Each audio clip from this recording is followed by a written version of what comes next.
kena selesai kan supaya kita tak jadi macam orang kafir tadi lah. Masuk kubur tu duduk tunggu dah ada papan lapik kita di dalam tanah tu, bukan papan kat keranda kita. Papan lapik, sebab tu keranda kita tak ada. Dia pakai kain di bawah, nampak tak? Tak ada.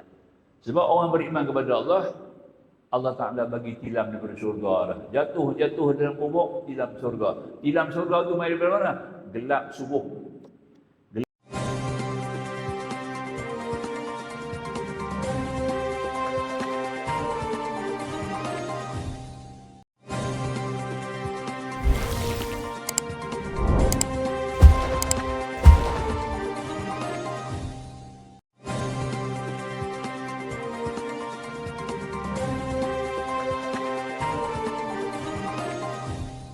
Ma'asyiral hudhur, ikhwatul iman, ikhwatul Islam, hadakumullah. InsyaAllah kita sambung pada pengajian kitab kita pada malam ini, yakni muka surat 29 ya. InsyaAllah 29 ya. InsyaAllah. Tapi kitab ada belakang mana? Boleh ambil, ya, sila ambil. Sediakan kita, kemudahan bagi kita. Nah, insyaAllah, siapa yang tidak ada kitab, sila ambil di belakang. Ya, majlis baca kitab, majlis pengajian. Bukan majlis ceramah. InsyaAllah. Kecuali yang tak boleh baca, dimaafkan. Yang tak boleh baca tu, maaf, pakai dengar. Yang boleh baca, ambil kitab. Ya, itu adab. Ya. Kita berada dalam majlis ilmu. Faham ya? Baik. Muka surat 29, cuba kita lihat kedudukan yakin, zan, syak dan waham dan jahil. Ini kita kena faham ni. Kalau perkara ni kita tak faham, sembahyang kita tidak sah. Sembahyang kita tidak sah. Apalagi nak terima ya. Kena tahu ni benda ni. Wajib fardu ain.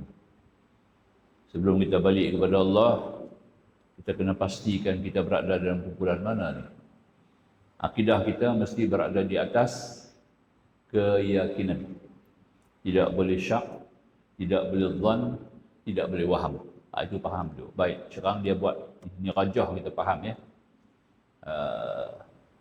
Bila kita sebut amantu billah, aku beriman dengan Allah, mesti 100% lah. Bulat 100% tikat. Ya. Maka tidak boleh ada syak ya, tak boleh ada syak. Sebab itu Al-Quran mula dengan Alif Lam Mim Zalikal Kitab La Raiba Fi. Dia dah berhenti wakaf untuk wakaf Jibril dia panggil. Wakaf tu dia panggil wakaf Jibril. Maknanya letak di situ Al-Quran, inilah Alkitab, tidak ada keraguan padanya. Ya, itu paling penting sekali. Kalau dah ragu Al-Quran habis.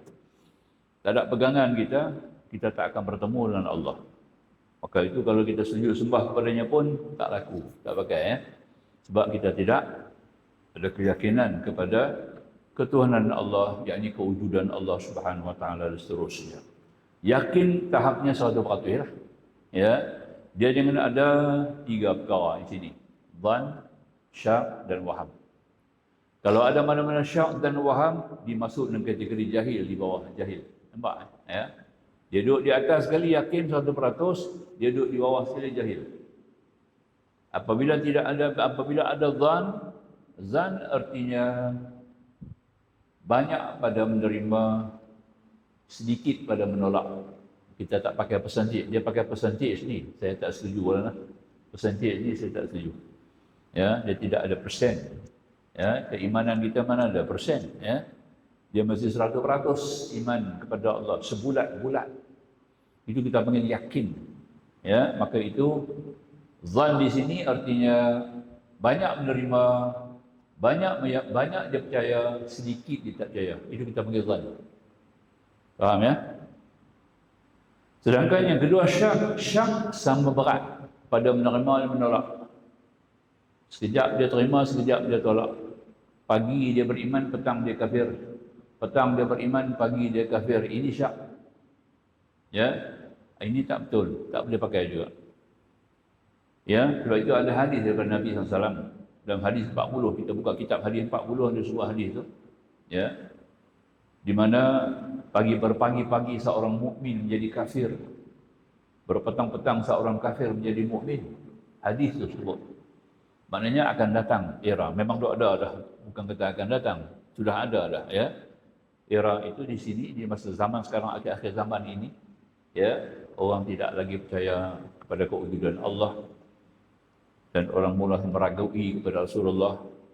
Maka demikian itu imannya belum mantap, belum boleh diterima sebagai orang yang beriman kepada Allah. Itu paling pokok, kita kena ambil faham. Jadi maka itu tidak boleh ada syak. Terima yakin, ya, nanti masuk dalam kubur baru nak yakin, ya. Rabbana absarna wa sami'na farji'na na'mal salih inna muqinun. Tak pakai lah. Masuk kubur baru dia tengok Jibril datang mungkar nakir, ya. Dia dapat lihat neraka, dapat tengok syurga, ya. Masa itu baru nak kata inna muqinun, sekarang kami yakin. Tiap-tiap Jumaat subuh imam akan baca dalam sembahyang subuh rakaat yang pertama surah Sajadah. Dalam surah itu ada ayat ni, Rabbana absarna wa sami'na, ya Tuhan kami dapat melihat dan kami mendengar. Farji'na na'mal salihan, kembalikan kami ke dunia supaya kami beramal saleh. Inna muqinun, keadaan kami sekarang sudah beriman, sudah yakin. Buat apa? Dalam kubur bukan boleh main balik. Jangan sampai masuk kubur, baru nak kata kami yakin, tak main balik lah. Sekarang kita kena yakin. Awal sebelum masuk kubur kena yakin. Jangan ada syak. Ya, lagi yang ketiga dia panggil wahmun. Waham ni artinya banyak menolak, sedikit menerima. Nolak banyak, dia lawan dengan zan. Zan banyak terima. Tolak sikit tak percaya. Banyak percaya. Tapi yang waham ni pula, banyak tak percaya. Sikit dia percaya.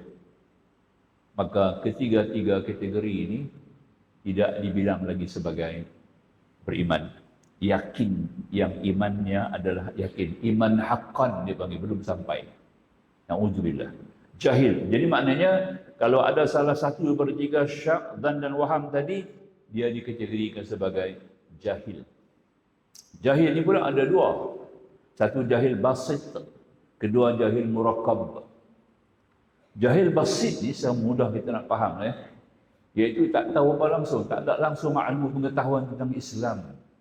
Ya, tidak ada pengetahuan langsung tentang iman. Dia tidak faham langsung tentang rukun-rukun Islam.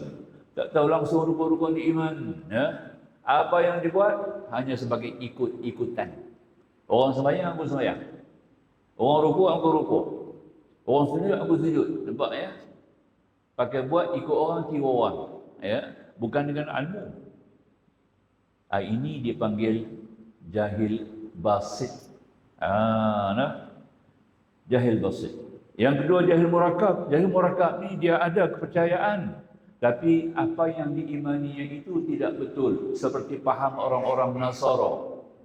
Orang-orang Nasara ni dia kepercayaan penuh kepada Isa bin Maryam sebagai Tuhan. Betul tak? Ya. Dia meletakkan Isa sebagai Tuhan. Ya, tiga oknum. Oknum bapa, oknum ibu, mak, oknum yang ketiga iaitu anak. Tiga oknum. Ya. Qalu innallaha salisu salasah. Quran kata, sesungguhnya mereka orang-orang Nasara mengatakan Allah satu daripada tiga. Oh, kacau tu. Ya. Kita nak baca ayat ni kita kena sebut qalu, kena ada dulu. Ya. Tahu yang kata tu jangan baca toih. Yang kata innallaha salisu salasah murtad tidak. Kalau baca mula pada innallaha salisu salasah murtad. Sesungguhnya Allah satu daripada tiga, habis. Kita kena sebut qalu di depan. Qalu tu berkata mereka, orang-orang Nasara mengatakan, nampak tak? Nak baca Quran pun kena faham juga, tak mana nak mula, tak mana nak wakaf, tak mana nak wasal, ya. Salah-salah wasal jadi murtad. Salah-salah wakaf pun boleh jadi murtad. Kacau tu nah. Hukum wakaf wasal ni satu bab yang cukup rumit dalam bacaan Al-Quran. Ya. Baik. Jadi kita ambil faham begitu ya. Murakab ni dia ada satu kepercayaan, dia ada akidah, tapi akidahnya salah. Sebab dia beriman kepada, dia menerima Isa sebagai Tuhan. Ya, ada orang Yahudi ya mengatakan Uzair anak Tuhan.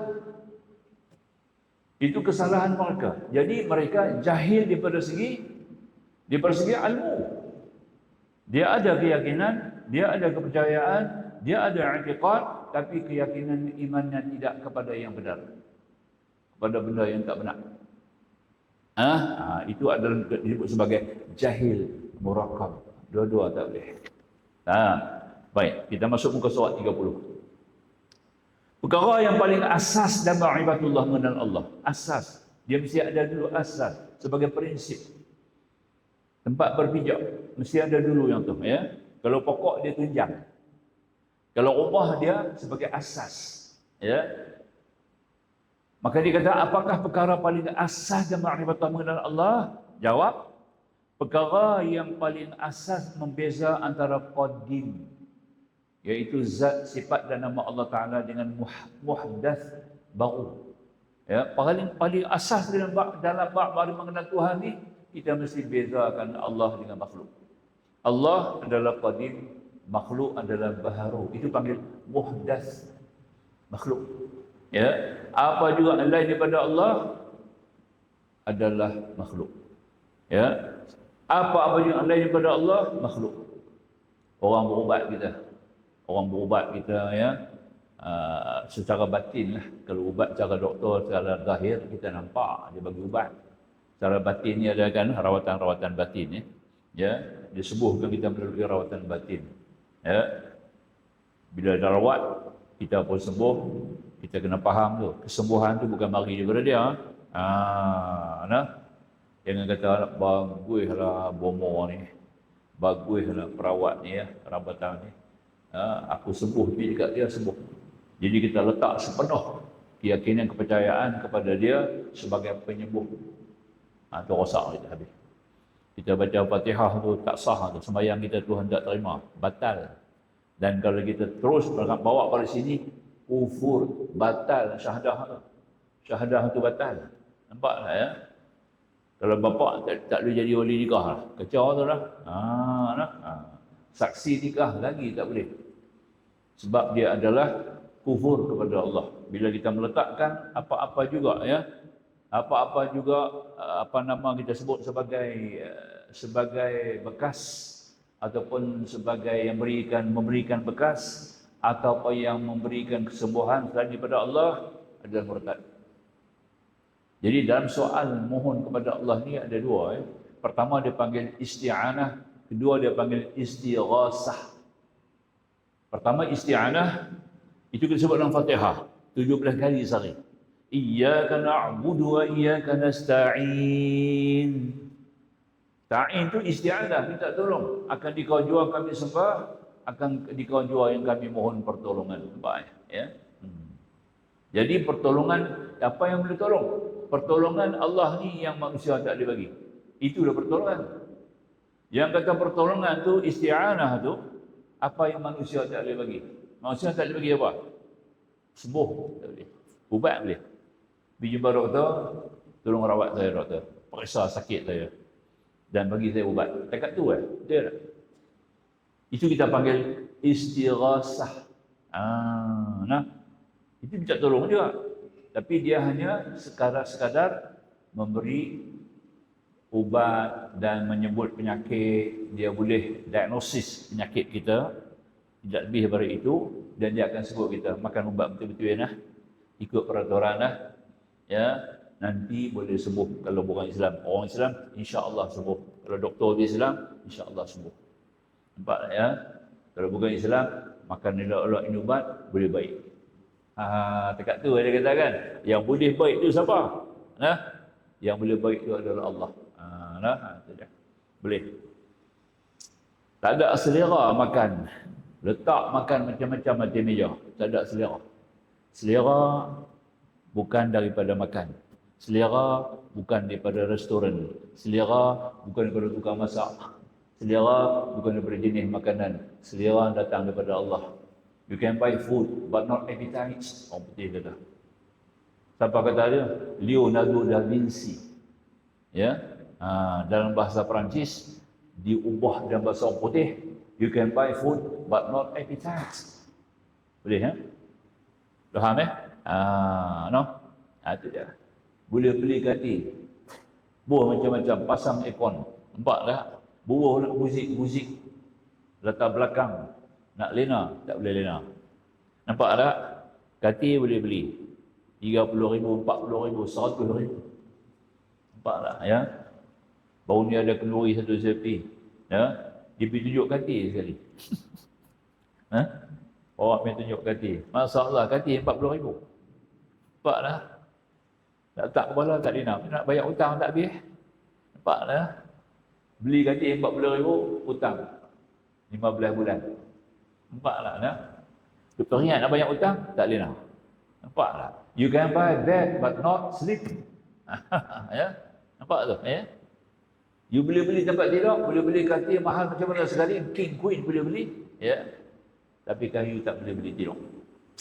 Ya, ya, pergi jumpa kedai furniture tu, saya nak katil letak kepala lena. Dia kata tak ada. Saya pun tak ada lena tahu tak? Sudah 4-5 bulan ini hutang memang tak boleh bayar lagi. Niaga tak ada jalan. Betul tak? No? Okey, kita ambil ringkas lah. Jadi tolong ni benda yang manusia tak boleh bagi. Itu kita minta kepada Allah. Yang boleh minta tolong kepada manusia dipanggil istighasah. Jangan kita canggah dua-dua, boleh dua-dua ya. Istighasah tu pun daripada Allah juga. Ya, ubat tu Tuhan kata apa? Dalam hadis Nabi mengatakan, Allah sebut dalam hadis kursi, Allah turunkan ubat, Allah turunkan penyakit. Dia tak? Ubat pun Tuhan buat turun, sakit pun Allah buat turun. Makna kata ubat yang doktor supply kat kita tu pun daripada Allah juga. Nampak tak? Tidak bertunjuk daripada Allah juga. Ya, no? Siapa beritahu kepada kita? Nabi. Sebab tu ada selawat, ada selawat untuk Nabi, ya. Bukanlah Nabi sebagai penyembuh, tapi kita baca selawat tu, ya. Allahumma salli ala Muhammadin, adada kulli da' wa dawa' wa sallim tasliman katsira. Kita minta doa melalui selawat Nabi. Berkat selawat sebab Nabi menghabat kat kita. Ubat tu Tuhan buat turun. Nampak tak? Dan Nabi sendiri sebagai penyembuh pada penyakit batin. Betul tak? Penyakit batin lebih berat pada penyakit zahir. Penyakit batin tak boleh berubat dengan ubat. Ya, dia kena melalui latihan batin dengan zikrullah. Itu kena faham di sini ya. Itu makna kata kita kena faham macam itulah. Jadi kita meletakkan segala kekuatan kepada makhluk habis dengan sendirinya. Maka itu zikir yang paling ampuh. La haula wala quwwata illa billah. Ya. Baca yang tu tiap-tiap pagi bangun pagi, nampaklah sebut yang tu dulu. Dah habis kita baca zikir ya. Bangkit-bangkit alhamdulillazi ahyana ba'dama amatana wa ilaihi nusyur. Puja-puji kepada Allah. Nampak tak? Ba'dama amatana. Nampak tak? Yang telah mematikan aku dan kembali menghidupkan aku. Dan kepadanya dikembalikan. Kemudian kita baca syahadah. Naik syahadah baru. Asyhadu an la ilaha illallah wahdahu la syarikalah wa anna Muhammadan abduhu wa rasuluh. Raditu billah. Redalah aku Tuhan sebagai Allah. Nampak tak? Wa bil islami dina. Islam sebagai agama. Wa bi Muhammadin nabiyyan wa rasul. Dan Muhammad sebagai rasul dan nabi dan rasul. Itu dia ada. Itu dia naik syahadah baru. Insya-Allah kita akan bergerak di atas landasan Islam. Ya. Kemudian apa lagi? Bismillahirrahmanirrahim. Bismillahirrahmanirrahim. Bismillahirrahmanirrahim. La haula wa la quwwata illa billah. Kata yang tu. Boleh tak? Gerakan kita hari itu semua diawali dengan bismillah. Kalau kita terlupa pun tak ada masalah. Sebab kita sudah awali bangkit tidur, sudah baca bismillah 3 kali. Nampak tak? Boleh? Bismillah dahulu, bismillah sekarang, bismillah akan datang. 3 bismillah. Nampak tak? Boleh faham Itu kita buat. Kemudian kita sebutlah La ilaha illallah wahdahu la syarikalah lahul mulk wa lahul hamd wa huwa ala kulli syai'in qadir. Kemudian kata lagi subhanallah walhamdulillah wa la ilaha illallah wallahu akbar wa la hawla wa la quwwata illa billahil aliyyil azim faghfirli ada fa. Nampak tak dosa kita diampun habis, bersih dosa tuan-tuan. InsyaAllah kita pergerakan kita bergerak pada hari itu dalam keadaan yang cukup afiah dan sihat. Boleh faham Itu di antara sunnah Nabi. Bila bangun tidur, baca lagu itu. Antara yang saya sebut tadilah. Tidak baru kemas. Barulah kita akan bergerak di atas landasan as-sirat al-mustaqim. Sambung. Itu asasnya pertama, kita mesti beza antara kita dengan Allah. Allah adalah qadim, kita adalah baru, muhdath. Faham? Baik.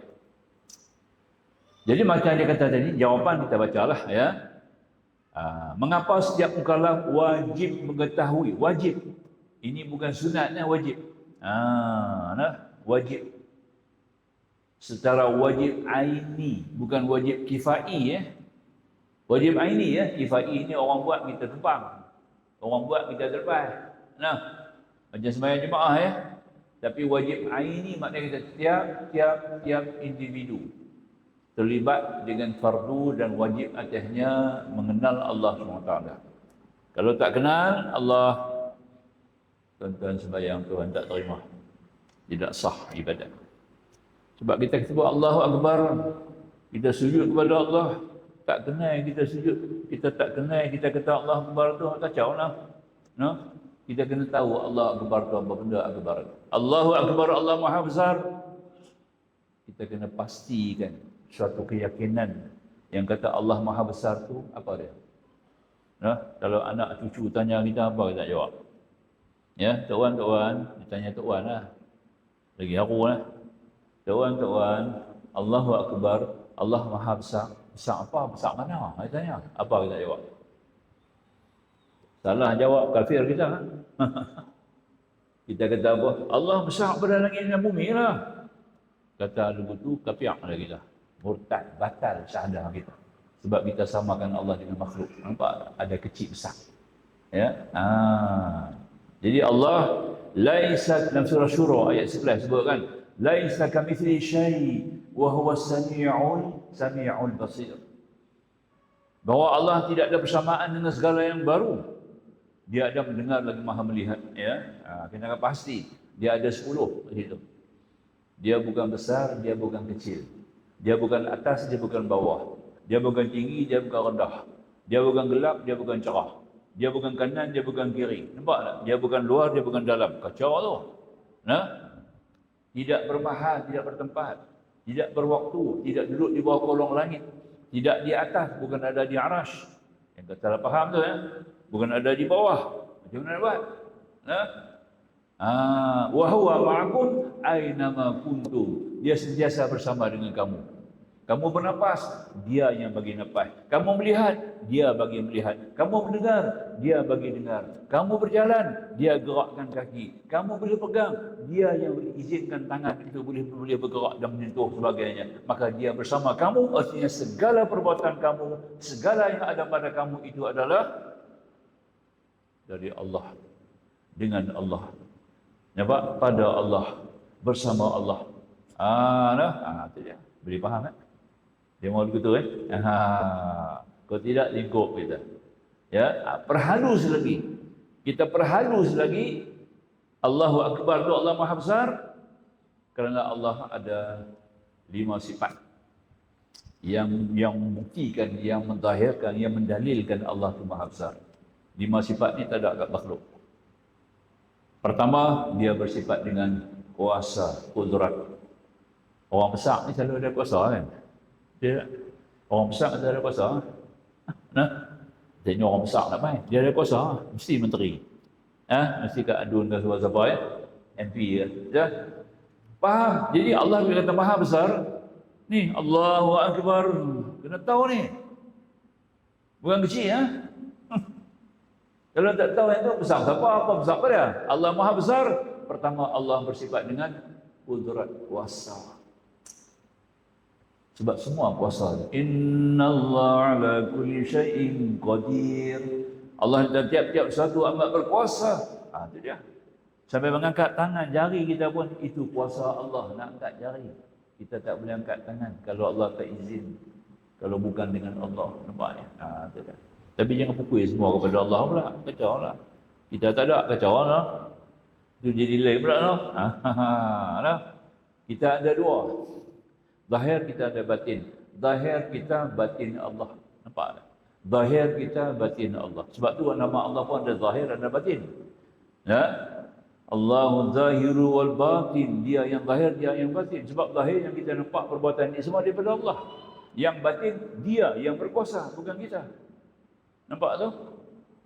Maka itu kalau sudah berkuasa, mesti ada kehendak. Kalau orang yang ada kuasa, mesti ada kehendak. Tak ada kehendak, macam mana nak nampak kuasa dia? Kehendak dia menjadikan langit dan bumi. Dia ada kehendak. Maka sesudah kudrat, dia ada iradat. Dan tentulah apabila bergabung kudrat iradat, zahirnya langit, bumi, alam dan kita seterusnya, menunjukkan bahawa dia adalah ilmu, berilmu, sifat nombor 3. Kalau sudah ada 3 sifat ini, kudrat, iradat dan ilmu, sahih. Allah itu adalah hayat, hidup. 4 sifat. Kalau sudah 4 ni, dia yang hidup, menghidupkan. Yuhyi wa yumit. Dia yang hidup dan mematikan. 4, ya. Kalau sudah ada 4 macam ni, dia adalah Tuhan yang esa, Tuhan yang tunggal, Tuhan yang Maha Esa, wahdaniyah. 5 sifat ni ada dalam kalimah Allah. La ilaha illallah. Allah di belakang kena ada 5, 4. Maka itulah lepas sembahyang kita akan zikir nama dia. 3 nama ni kita akan zikir. Subhanallah, alhamdulillah, Allahu akbar. 3 nama tu mendahirkan sifat asalnya Allah. Semua dalam tu 3 kalimah. Baca zikir tu elok pelan-pelan. Subhanallah, subhanallah. Minta oleh imam-imam baca dengan perlahan, dengan tertib. Sebut nama Allah elok-elok. Nampak tak? Sebut tak betul, turun laknat tu. Turun laknat atas kepala. Nampak tak? Ya? Imam baca cepat bawah. Subhanallah, subhanallah. Turun laknat atas kepala dia tau. Nak faham lagi? Ya?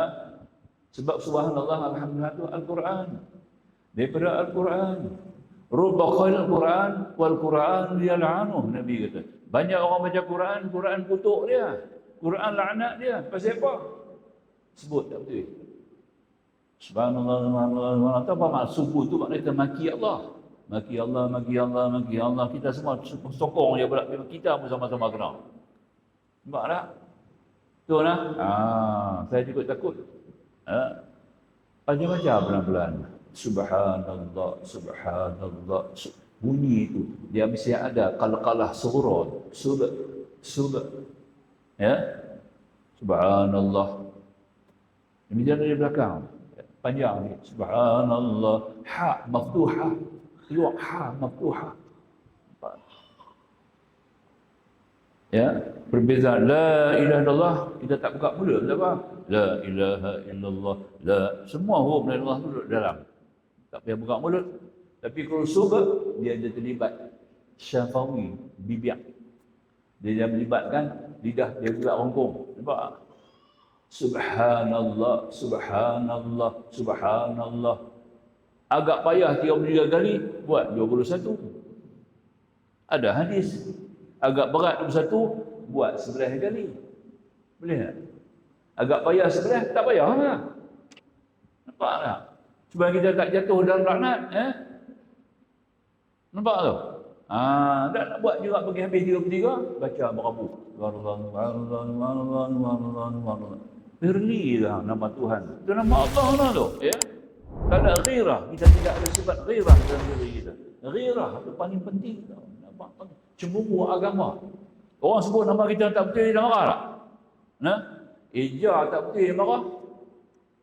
Saya HASS yang ada S, buat satu S, dia marah. Nama saya 2S, kalau hijab Jawi Arab dia ada sin, dia ada sabdu. Hasan makna kata yang terlebih baik. Itu dia, nampak tak? Faham itu dia. Boleh? Latif kena ada 2F. Nampak tak? Kalau buat satu F tak betul. Sebab bunyi tak betul. Latif, lam, ta, ya. Dia ada ya di belakang tu. Bunyi dia panjang. Latif. Itu dia. Nampak tak? Maka tu ijazah 2F.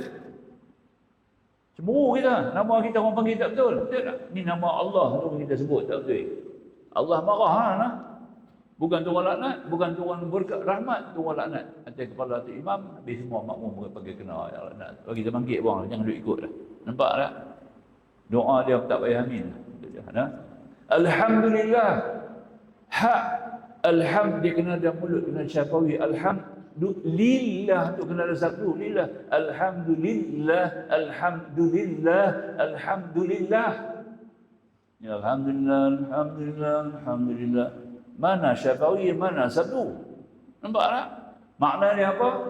Kematian bagi Allah, kematian bagi Allah, kematian bagi Allah, kematian bagi Allah. Mau gitu. Itu maknanya tuan-tuan. Kena reti lah sikit lah. No? Kalau tak reti bahasa Arab pun ikutlah bacaan betul-betul dalam Quran ya. Allahu Akbar, Allahu Akbar. Dia kena ada mat tu. Allah kena panjang. Ya. Allahu Akbar, Allahu Akbar, Allahu Akbar. Itu kena ingat tu lah. Semua kita akan cemburu. Sekurang-kurangnya kita cemburu sebab nama Tuhan kita sebut tak betul. Kita marah orang sebut nama Tuhan kita tak betul. Nampak? Ada nama Allah orang cap di kasut, kita marah tak? Itu baru cap. Kita marah. Sebut kita sendiri sebut nama Allah tak betul. Kita dengar pun tak sedap. Betul tak lah? Betul lah. Maka tu kita kena sebut betul-betul ya tuan-tuan lah. Sebab dia adalah, dia masuk dalam ni. Ni kita sebut dalam la ilaha dalam 5 sifat ni. Qudrat, iradat, ilmu, hayat, wahdaniyat. 5 sifat ada nama Allah yang kita sebut dalam takbir. Allahu Akbar. Allahu Akbar tu kerana ada 5 sifat ni. Aku kenal 5 sifat, aku faham 5 sifat, aku kuasai ilmu 5 sifat. Maka Allah tu maha besar, cukup besar bagi aku. Besar kerana kuasa dia besar. Ayat kursi pula sokong. Wasi'a kursiyyuhu samawati wal ard. Luas kuasa dan ilmu Allah meliputi langit dan bumi. Masya-Allah. Boleh kan? Kena reti bahasa Arab tapi penting ya. Kita kena terjemah dia, tafsir dan mengikut bahasa Arab sendiri. Sambung. Ya. Kemudian kita masuk muka surat 31 dia punya penerangan. Iman orang yang bertaklid. Taklid ni maknanya orang yang ikut iman orang. Dia sendiri tak bagi akal. Kita Tuhan bagi akal, kena guna akal fikiran untuk memikir, dapat kenal, boleh mengenal ada Tuhan. Semua manusia boleh kenal tentang kewujudan Allah, boleh rasa kewujudan Allah, ya. Boleh menerima hakikat adanya Allah. Nampak tak? Sebab kita punya fitrah. Fitratul lati fataran nasa 'alaiha. Tuhan kata ada. Dengan fitrah itu Allah jadikan manusia. Walakin aktsaran nasi la ya'lamun, kebanyakan manusia tak tahu. Pasal tak tahu kerana tak mau fikir. Sebab tu tidak ada paksaan dalam agama. La ikraha fid din. Tidak ada paksaan dalam agama. Sebab semua jiwa manusia ni sudah boleh terima Tuhan. Kita sudah ada satu deria rasa dalam diri kita ada Tuhan. Jangan bohong. Nampak tak? Kalau nak kata tak ada Tuhan, mulut dia bohong. Mulut dia kata tak ada Tuhan. Jiwa raga kita sudah ada merasai kewujudan Allah. Itu kita panggil fitrah. Sebab tu kita kena bayar zakat. Zakat fitrah. Pasti kita ada fitrah tu. Nampak tak? Kita guna fitrah tu dalam kehidupan kita. Ya. Tak dapat tidak ya? Boleh faham ya? Dia makan diambil di sini bahwasanya jiwa raga kita sudah diterima Allah Subhanahu Wa Taala. Jadi nak ikut juga tak mau fikir. Maka tu orang-orang kafirin. Tuhan bagi akal sama dengan orang yang bukan Islam. Manusia ni semua Tuhan bagi akal, tapi masih tak boleh fikir, tak mau fikir tentang kewujudan Allah, tak mau fikir tentang diri dia sendiri, kenapa dia, apa dia, siapa dia, di mana dia, ke mana nanti dia tak fikir yang tu, maka dia mengkufurkan Allah, tak mau beriman kepada Allah. Patut. Nampak tak? Dia dibakar selama-lama. Nampak? Ya? Masuk kubur. Belum masuk kubur, Tuhan dia kena azab dah. Malaikat dua azab dia dah. Kalau kita nampak kita ni pingsan, nampak ni mati je. Belum masuk long lagi lah. Mati orang kafir tu tuan-tuan. Belum masuk long tu dia dia sudah diazab di luar. Malaikat azab dah ya. Cukup ngeri kalau kita tengok, takut ya. Tu dia sanak saudara orang ramai tak tahu, umum keliling jemaah tak tahu. Buh lampu, buh apa semua, buh muzik pula lagi dia duk kena azab. Masuk liang duk tunggu dia segala apa? Segala dia punya tilam dia tadi daripada api neraka. Duk tunggu macam kita orang Islam tak bayar zakat, nampaklah. Tak bayar zakat, ya. Turun masuk dalam liang, papan logam daripada neraka. Itu tidur atas tu, segala emas perak kita tu dilebok, dia jadi papan. Abang kita nak tidur dalam neraka tu. Ini orang tak bayar zakat. Zakat apa? Zakat emas perak. Jaga orang perempuan jaga baca, bila ada emas perak tu kena teliti baik-baik. Bukan kata bayar duit lah. Zakat emas perak tu kena baca. Ya. Simpan emas, simpan perak, kena bayar zakat. Pakai tak pakai, bab lain. Nampaklah ya. Dia ada sukatan kira. Tu kita pergi pusat urus zakat. Abang, saya ada barang emas kan sekian banyak. Sekarang tolong timbang tak barang emas saya, berapa banyak zakat nak bagi. Tak susah tuan-tuan. Pergi pusat zakat, dia boleh abang kat kita. Betul tak? Ya? Setiap setahun, sampai setahun tahun hijri, api dah pejabat zakat, bawa barang emas kita pergi rumbuk ada semua. Nampak? Tolong kira tak?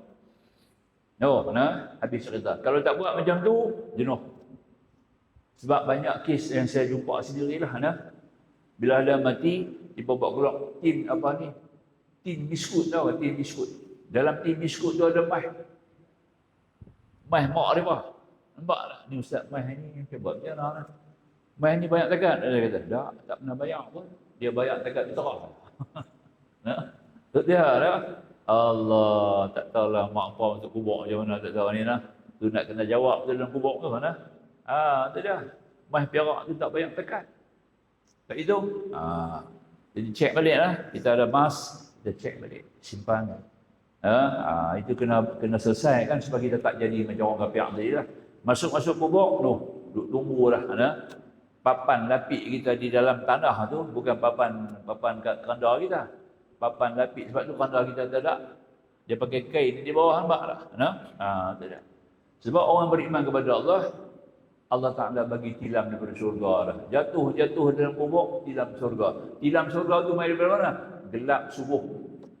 Gelap subuh yang kita sembahyang subuh, gelap tu. Gelap tu jadi papan, lihat. Jadi tilam syurga. Dia. Siapa yang sembahyang subuh tu kan, gelap sembahyang subuh, orang perempuan sembahyang di rumah lah. Kalau tak sembahyang di jemaah, gelap subuh tu akan jadi tilam surga dalam kubur tuan-tuan. Nampaklah tu dia turun ada tilam, tunggulah. Nampak tak? Dengan sedap, dengan empuk dia, dengan apa nak bimbang? Saat ni muka nangkir, soal lain dah, tak pakai dah. Soal muka nangkir tak ada apa dah. Ini kelebihan kegelapan subuh. Sebab tu Nabi sebut dalam hadis, orang perempuan zaman Nabi dengar dulu tu, tiap-tiap sembahyang subuh dia sampai awal sebelum untuk imam mai. Itu dia. Sebelum Rasulullah sampai, orang perempuan dah sampai dah. Di masjid zaman Rasulullah. Nampak? Maka Rasulullah pesan kat depa, orang perempuan, lepas kamu dah sembahyang subuh, jangan tunggu, balik cepat-cepat. Dan gelap tu balik. Jangan duduk lama-lama dalam masjid. Takut orang lelaki nampak apa. Nampak tak? Nak elak supaya orang lelaki tak nampak apa, dalam gelap sampai, gelap juga sampai balik. Itu mazhab Syafi'i, sembahyang subuh dia suruh sembahyang di awal waktu gelap-gelap. Perbezaan mazhab Hanafi. Hanafi bercerah sikit baru sembahyang subuh. Nampak? Beza sikit lah. Jadi kita ikut macam tu lah. Ada rahsia dia tau. Faham Sambung insya-Allah. Jadi maka itu orang yang ikut, maka imannya macam mana? Imannya sah, tapi dia panggil mukmin yang asi, maksiat. Mukmin yang maksiat, ya. Itu tak betul Kita kena jaga baik-baik. Kita guna akal sendiri, boleh fikir, boleh kita susun elok-elok, dan boleh kita simpan dalam akidah kita. Sebab tu Tuhan bagi akal ni dia 5. Kita dah baklah 3 duduk di kepala, 2 duduk di sini. Hak 3 tu kita guna baik-baik. Pertama fikir, depan dahi. Hantar dahi sujud lama-lama sikit. Sujud lama-lama sikit. Di rumah sujud lah lama. Pasal di rumah kita sujud di lantai. Di masjid sujud di kapet. Nampak tak ya? Sujud di kapet ni kurang lagi dia punya fadilah. Sebab dahi kita tak kena tanah. Nampak tak? Bila lapik tak kena tanah, dia tak dapat dia punya earth. Dia punya magnetik tu tak dapat. Ya, magnetik tu penting untuk kita punya otak. Dia ada ni, urat-urat elektrik tau di dahi kita. Sebab tu budak-budak kalau mencari banyak menangis kecil-kecil, kena sawan. Sebab dia aktifkan dia punya urat-urat saraf yang berkaitan dengan elektrik tu. Dalam ni ya. Itu dahi. Sebab tu kita sembahyang kena buka dahi, wajib buka dahi ya. Bagi kena tanah. Tapi sekarang nak kita buat kapet apa ya lah. Tak apa. Maka tu sebujuk dah sembahyang sunat. Nabi kata, afdal sembahyang, sebaik-baik sembahyang ialah sembahyang di rumah. Kecuali maktubah. Silakan azan muazzin. Kita masuk waktu dah. Muazzin sila azan dengan segala hormat.